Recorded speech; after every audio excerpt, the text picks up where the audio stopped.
Everybody, how's everybody doing? It's been a while since I've shown my face or ranted a bit.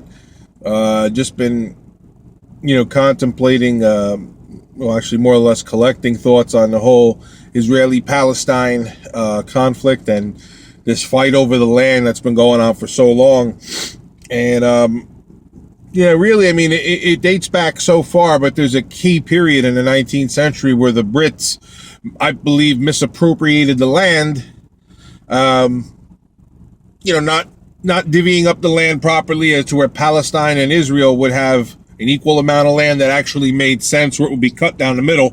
But you've got some of the Israelis, by the Gaza Strip, and then there's a whole strip in the middle of Palestinian land, and then there's more Israeli land on the other side. So instead of separating a state and cutting it out, you've got Israeli, Palestine, and these people have been fighting over this land for so long. And the Palestinians, for the most part, have been being pissed on by the Israelis, and the U.S. is never going to back down backing the Israelis. For whatever reason, we will always back Israel, whether they're led by a warmonger or not. And that's exactly what Benjamin Netanyahu is. This is a man who not only urged us to go to war with Iraq because they had weapons of mass destruction, so they didn't have shit, but he's urging us to go to war with Iran too.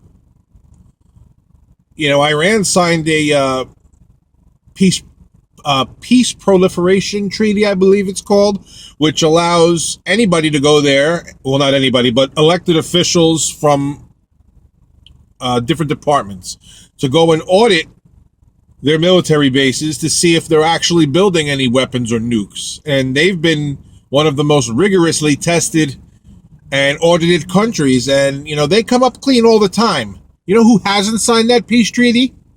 The proliferation treaty? Israel. Israel's got over 80 nukes. What for? Who are you going to war with? It just makes no sense. This man wants us to go to war with a country that he has an invested interest in.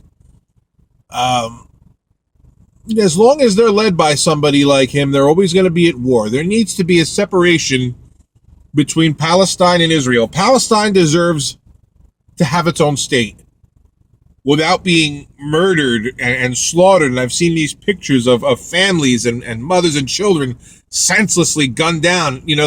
On the internet, they want to make it seem as if, a bomb or something went off. But judging from, what professionals have said on there and what we can actually see, a bomb would obliterate a room. There wouldn't be bodies scattered against walls with blood spatter. These people are put up against the wall and shot down. It's sickening. It's primitive and all over land, because at this point it's not even about religion. It's about who has the most land and who has the most power. And Israel's the ones leading that charge. Palestine only wants to be recognized as a state. And the Israelis keep pissing down their throats, as far as I know. And I can't generalize all Israelis.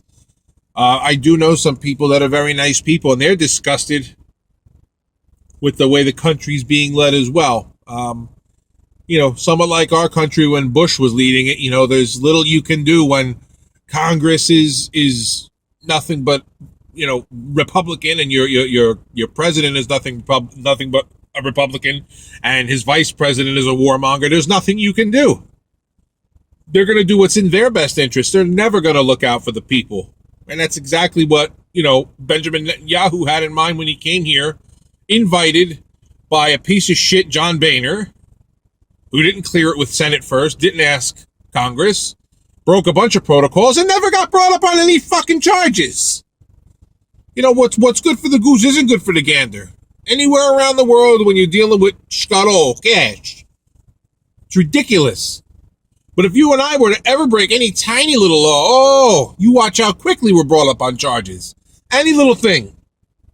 These guys are allowed to break treason laws, commit felonies, and nobody gives a fuck. Well, people give a fuck, but who's going to do anything about it? We're going to step in and arrest them? Then make us disappear.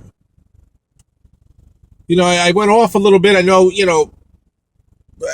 I started off talking about Israel and Palestine, but it kind of ties in because he came here with aspirations of going to war with Iran as well and pushing us, and that's all he wants to do with his people and his land as well, is go to war.